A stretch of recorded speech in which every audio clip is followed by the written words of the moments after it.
Before this panel, we dug this out of the archive as a little comedy moment. Well, comedy if you're in ad tech. There's not really much comedy. It's a comedy industry, I suppose. About cookie deprecation, a little sort of conversation between Andrew Casala from about 6-7 years ago. Can you cue it there, please? This is hilarious. Is it going to cue? Am I just going to look like an idiot? All right, there you go. There is potentially far more to come from Chrome with time. We have no idea what the plan is beyond the fairly innocuous declare your intent, which is all they've done so far. So you'd rather not be dependent on Google effectively as the gatekeeper for our entire industry, because it does feel like we're kind of hanging on there, really, aren't we? Like Google really could flick the switch, but I don't think they will. I don't think they will. I don't think they'll do anything unless they're pressured to. But what I'm saying is, if they are pressured to, I don't think they'll take the Apple tact. I think they'll make it a consumer control.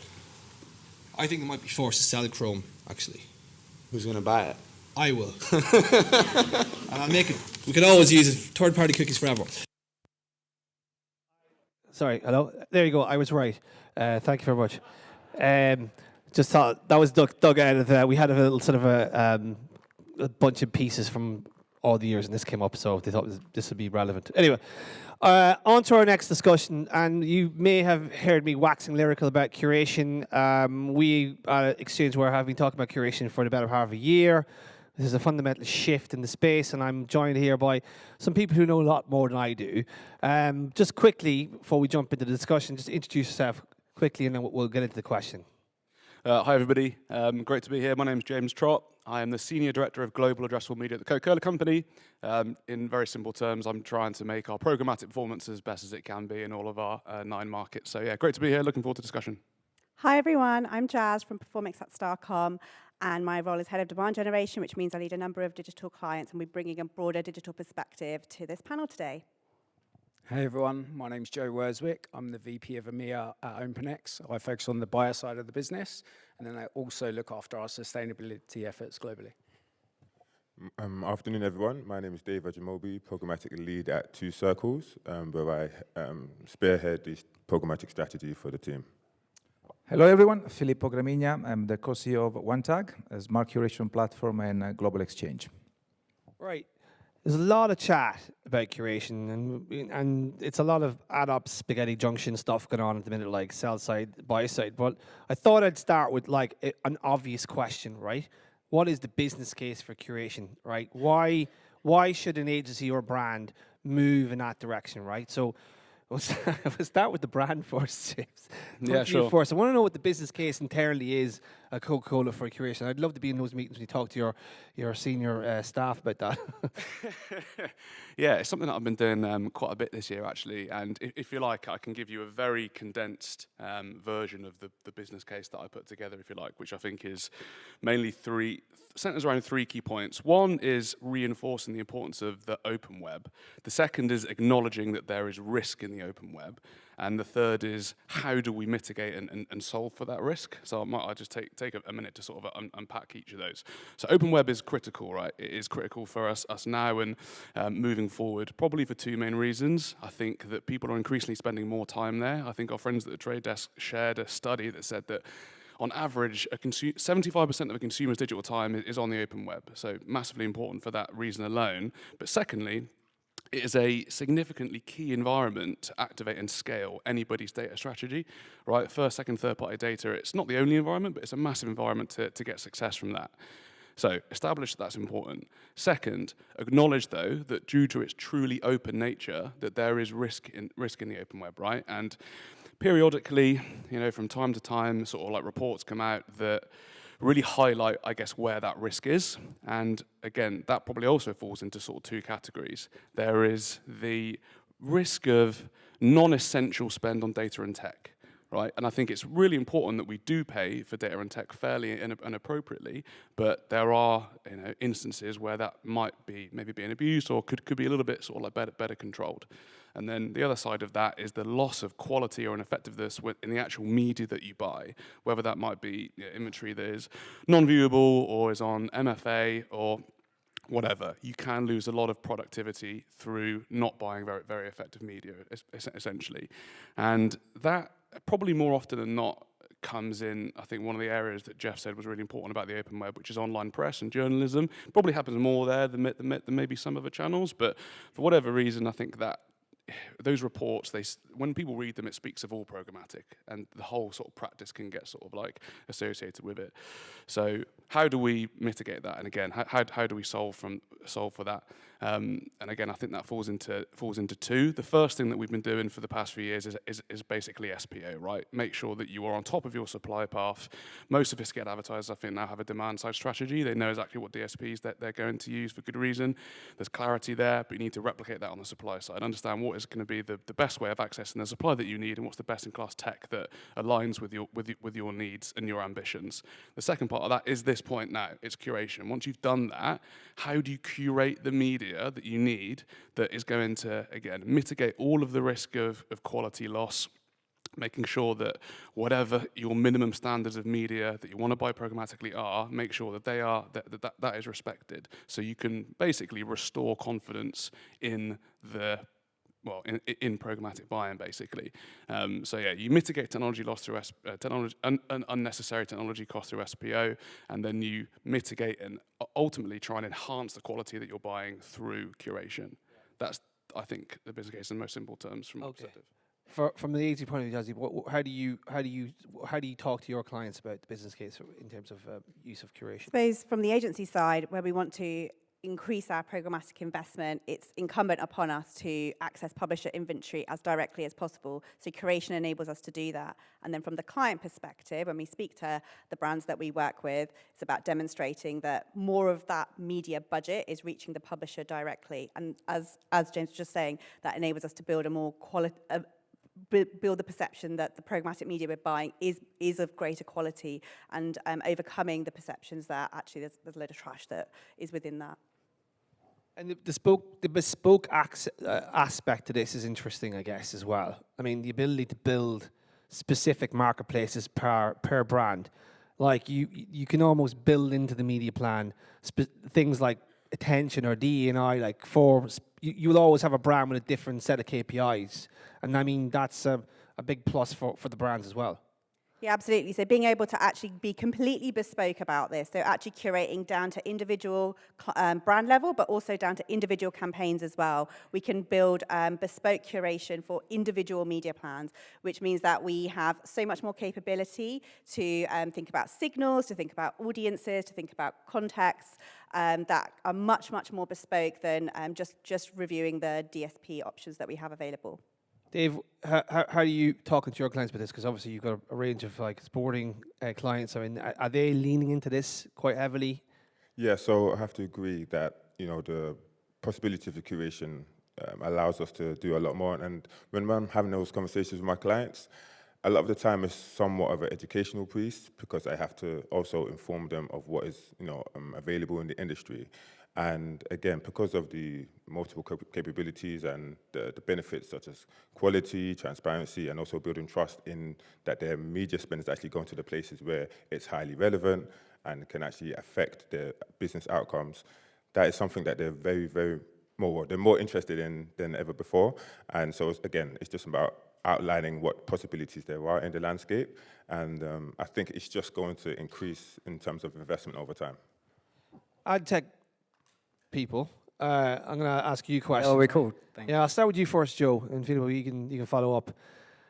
A cynic in me would say that P&Ps have been around for donkey's years. Like, this is a currency we've traded for I don't know how long. What's so different now? Why have we moved? Like, what's different from actually trading a P&P than trading in a curated piece of media or a curation piece? Like, talk about the innovation. Talk about what's going on. What's driving it? Yeah, I think, look, it's fair observation to say that buyers have been wanting to get more control over the inventory that they're targeting. And if I think of it as kind of, there's different flavors, I've seen this, and this has progressed over the years. So originally it was, I wanted specific pubs because I wanted to be in that environment, and it was very content-based. And then on top of that, it might have been format-driven. You know, I want to run specific formats, and there's only certain environments I can do that, so let me ring-fence that. And then you start to see the advancements of data being used both on the buy side, but actually them starting to lean into SSPs like us and get closer to inventory and understand where those signals can match up to inventory. And in some of these cases, you've got improved match rates, more scale, hopefully more performance from that perspective. And that can be first-party data or third-party data. The third place, which is kind of a really interesting space that I'm seeing more, and it's talked around quite a bit, and you've mentioned it here already, is outcomes. So how do we start to then connect that back to the outcome we're trying to drive? And as an SSP, and Andrew talked about it, we're like the infrastructure and the pipes. You can call us the dumb pipes. I quite like how he tackled that. But there's a lot of intelligence that we can apply with the data that sits in there. The bid stream is just an unreal amount of rich data that if you can learn to manipulate it and use it in a smart way, you can drive phenomenal outcomes. And that's the part that I'm seeing a lot more buyers lean into, is like, let's share performance data with you. Let's see how we can map that into the way that we curate inventory. Why, another dumb question, because I'm full of dumb questions today. Filippo, why sell side? Why can it not be buy side? Why does it have to be sell side curation? Like, what's the thinking there? I mean, you could argue that Jeff Green was on stage and he says he's curated the top 100 or the Ciarán 100, which a lot of the agencies now have rang me up about using that curation list. Why is it the sell side we have to go through rather than the buy side? No, this I think it's a really interesting topic because I mean the SSPs, the dumb pipes, as I call it, the smart pipes. I think it's that we are becoming more smart pipes than dumb pipes right now. Have a great job in terms of providing a very great efficiency to our DSP partners, right, in terms of bid stream. So we sit we listen to the whole traffic. We have a very wide view on the traffic and a very deep view on the traffic. So our job is to optimize and take out all the wastage of that traffic and look at historical data and predict what are the best highly qualitative impression that should be sent to the DSP so they can get a faster return on investment when they start to bid on the inventory that we provide. So being on the sell side actually is a great job in this sense because it helps to be very faster in terms of return on investment for DSPs and actually provides a direct access for better improved addressability also, which is another important element with this reduction of signals that we are seeing progressively happening in the marketplace. So the closer we are to the user, the closer we are to the inventory, the better the smart pipes becomes in providing qualitative inventory and better addressability altogether. Yeah. James, was MFA the tipping point for a lot of this? I mean, there was so much noise and so much press around the proliferation of MFAs, lots of finger pointing going on at sort of DSP algos optimizing towards these sort of like listicle sites based on viewability, based on click-through rates. Was that the tipping point for Coca-Cola, or do you think it was a tipping point for most of sort of agency and brand adoption of curation? I think you definitely could say so. Yeah, it seemed to. That sort of like term when it was coined, I think it was in the ANA report, seemed to sort of spread like wildfire. Really, more than most other terms have sort of scaled in terms of just conversation in the space. And I think that it probably was a big way in for curation.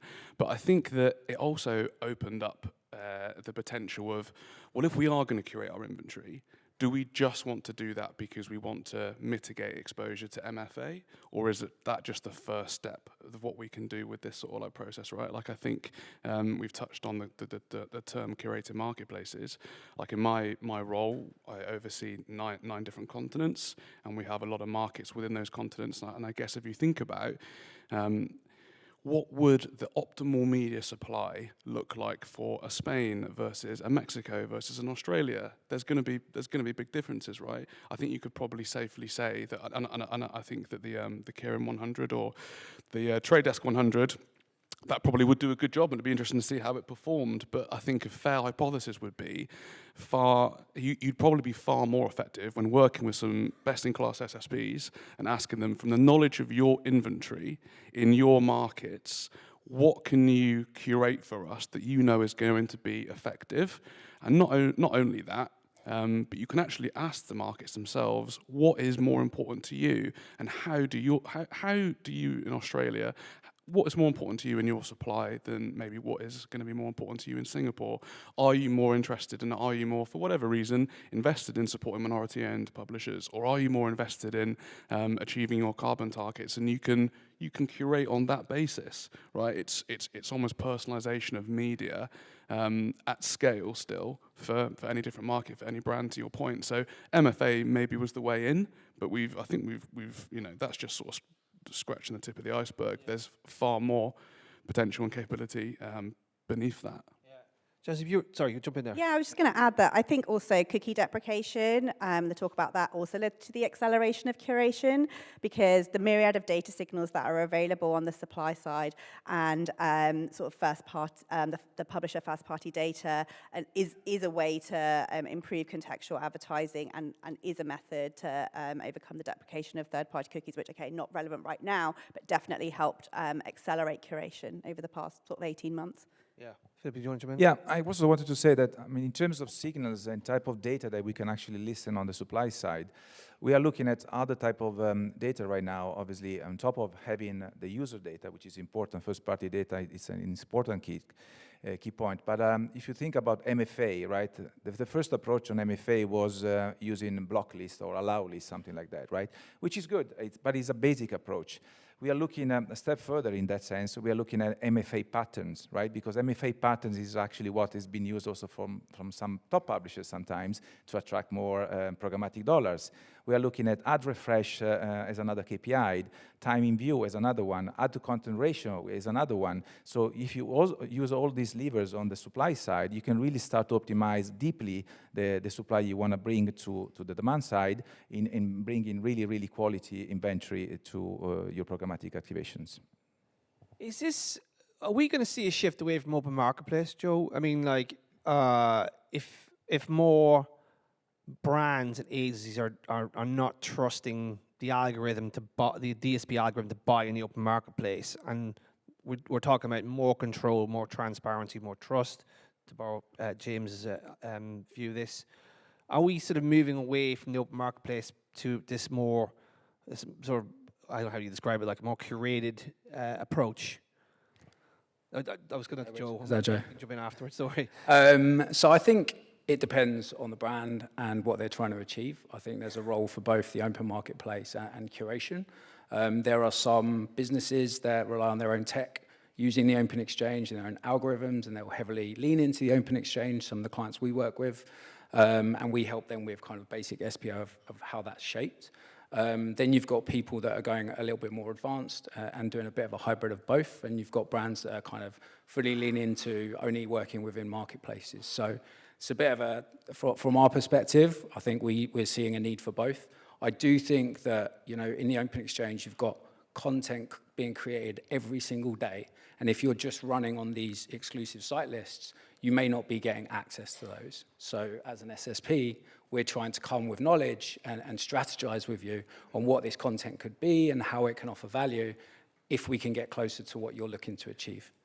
Yeah, so I also have to agree. I think that whilst for the time being there's going to be a major shift towards curation, I do feel like there's still space on the media plans for open market buyers, especially from like an opportunity and insight perspective. I think a lot of our advertisers have an assumed idea of their initial audience, and whilst that may be informed by past campaigns and history and things like that, new trends are popping up every so often. The culture does shift, and I feel like the open market provides an opportunity for them to do their own insight. Well, as a trading team, for us to look at the open market and then take the insight that we get from that in terms of new audiences and potential insights to then inform what we do with our curated packages. So I do feel like there's some benefit there still in the open marketplace. So far, as long as there is the parameters set that, you are optimizing your open marketplace buys, you have, brand safety and brand suitability practices set in, it can also inform what we do on the curation side. So I feel like there's still a place for both. But Filippo, you got a view of this. You work on that. Do you think there needs to be guardrails around the open marketplace, or does the industry just move completely away from that? What do you mean? No, you've kind of worked. You helped to buy across the open marketplace. So you don't believe that's the end of the open marketplace. In fact, you think curation sort of adds the guardrails to buy across that. Absolutely. I mean, definitely. I mean, the important thing is to keep the right balance between quality and scale, right? So this is the key element, right? Having simplistic approaches for programmatic doesn't make any sense. Obviously, it's important to know which are the top sites, the top domains that you should buy from, you should look at, it's important. But within the same domains, you have different type of placements, right? Not every placement is performing in the same way. So our job is to really look at this level of granularity and try to provide a placement level optimization within the open internet to provide premium impressions, right? We are talking about premium impressions rather than premium websites, because the single impression is what really matters for the performance of your campaigns. And you can find that across very niche publishers, verticalized publishers, where people are really engaged, because, I mean, not necessarily the top 100, 500 publishers are where the people are engaging. Some people might engage in a very niche one for yoga, for a recipe of a certain type of cooking recipe or something like that, right? So we need to be conscious of that the open internet is so vast and so complex to address, and that's why it's important that the infrastructure of an SSP on a global exchange with a curation platform is able to listen to the right signals across that type of marketplace. So I definitely see that there is still a ton of opportunity there. As long as you are driving towards outcomes that you know genuinely matter for the business, like a blessing and a curse of this sort of programmatic for inception has been it can be unbelievably efficient, which is obviously great. But sometimes when you look at open marketplace and you're thinking, wow, there's 1,000 impressions for $1. You know, sometimes you're thinking, what are they doing really? You know, what kind of outcomes are they actually sort of driving? So I think the guardrails are key. It's really important to scale. It's really important to be efficient and work your media as hard as possible, as long as it's driving the outcomes that you know it will, and you have that measurement in place. Sometimes it's hard to have that measurement in place all the time. So when you don't, it's important that you know that you're being as efficient as possible on a standard of quality that you're comfortable with. Would be my build. How does this affect the plan, the media plan, right? Do you use open marketplace for just scale buys or prospecting, and then the curation piece is more about performance, or how do you see that, or do they just complement each other? I'm just kind of thinking of it from like a strategic point of view, planning point of view. Like, how do you implement all that together, or is it just part of the same sort of trading mix, effectively? It is another piece to the armory of a trader to improve the quality of the buy, to improve the targeting of a buy. So in terms of the actual media plan, it probably sits in the targeting part of a media plan. But to James's point, it really is incumbent on us making the media plan to ensure that the outcomes are really, really clear on there, and where we are running on the open marketplace, making sure that those guardrails are in place as well. So curation enables us to do that. Does the DSP become the dumb pipe? Question for the panel. Think about this. Let me walk this through this, right? Because this is interesting, right? If you use SSPs or a curation platform built on SSPs, because SSPs are kind of moving in that direction anyway, to build all your deals, and you just put a deal ID into a trade desk or a DV360 or whatever DSP, what's the DSP actually doing to earn that margin of take rate? I mean, it's a difficult question to ask, I know, and we don't want to get into any hot water here, but I like hot water, so that's the way it is. Like, I mean, I think the answer is no. I think DSPs has still a ton of work to do to be complementary to what we do on the other side. We never thought about becoming a substitute to a DSP, actually. The DSP has to manage the pacing of the campaign, has to do a ton of other stuff to prove that the campaign is brain safe, etc. So I think it's important that everyone in the supply chain specializes on one area only and not try to do everything. Otherwise, we become, as we said before, the Google that tries to do everything, and it's difficult, especially for independent adtech, to try to do too many things at the same time. We want to be the best assist for the DSP, right? We want to optimize their QPS, their technology, and try to give them the best impressions so they can do their job in a better way. algo isn't being used, and they're not getting the data in the platform. You see where I'm going with this? I knew you were going to ask this question. It's quite funny.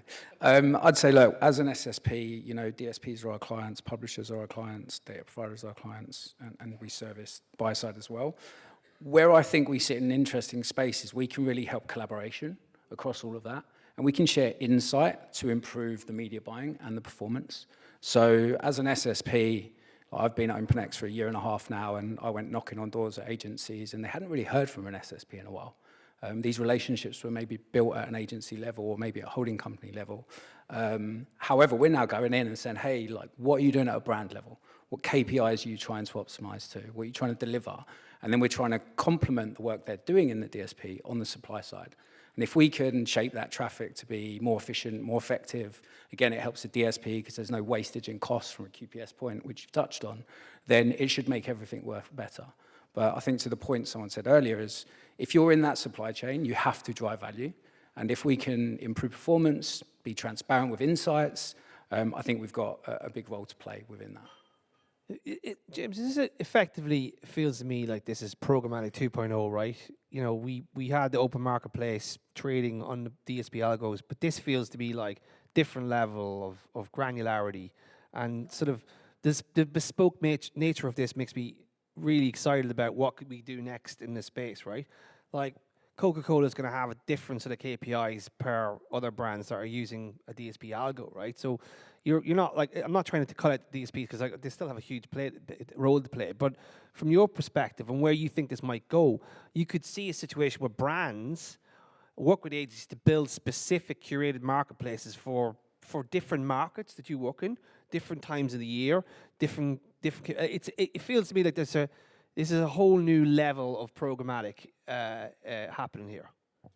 Yeah, I would comment on the sort of like the DSP question, because I've been in trading desks for sort of the past 12 years, and there's a lot of best practice that has, and a lot of knowledge and a lot of talent that has gone into using those DSPs to the best of their ability. And the DSP space is interesting. Some of them have some of them are better suited to deliver on certain campaigns than others. You think about the digital at home, you think about the use of mobile, the tying of those two things together. You think about, I don't know, what Microsoft, I think, was trying to do with the acquisition of Activision, and they were sort of building this whole sort of like data and content ecosystem that could have been really interesting. So I don't think we can do broad strokes on is the DSP going to become redundant. But I would agree with what you were saying on the ability, to curate, to get more customized is only going to take what we can do in this space to another level. I would agree. Only thing I would say at the moment is that I can't substantiate that. We have a real hypothesis that this is going to bring a lot of value, but still need to do quite a bit of testing and get some data under our belts to be even more confident than just we are in what is essentially a hypothesis at this stage. Yeah. Jasdeep, you were talking to me in the call about how it's transformed the day-to-day of the traders' functions, and it's quite interesting. Like this whole new, building curated marketplaces is becoming a fundamental part of their job. So I think it's unlocked a whole new swathe of options for traders, which is fantastic. It's a whole new opportunity for targeting and for our media plans and for unlocking that inventory. But I also think that, like you were saying, it can become increasingly complex, and until we're able to prove it, to James's point, and prove that it's actually working effectively, we don't want to go all in. But equally, there's so much opportunity for machine learning to really run with this to enable us to get really, really bespoke at a really granular level in the future. So understanding the historic performance of curation and then ingesting that into machine learning models to generate improved curation on the supply side. Yeah, let's talk about that sort of next steps. Joe, we'll start with you about where do you think this is going? Like we talked about, I just touched on the machine learning potential AI piece, which is super interesting. And if you're using different iterations of curation, you're going to need some machine learning to kind of work through the outcomes and figure out post-campaign data, how to build models as well. But I want to talk to you about where you think this is going, where you think the next sort of leap of innovation is going to come from. Yeah, so automation plays a huge role here in facilitating this at scale. And Jaz just pointed out, looking at performance data and using that to model out where you want to kind of target or build inventory around next. I'm really excited about where seeing that goes. And that's transferred into totally different relationships with buyers. So before it was quite transactional. I want to buy this, I want to buy there.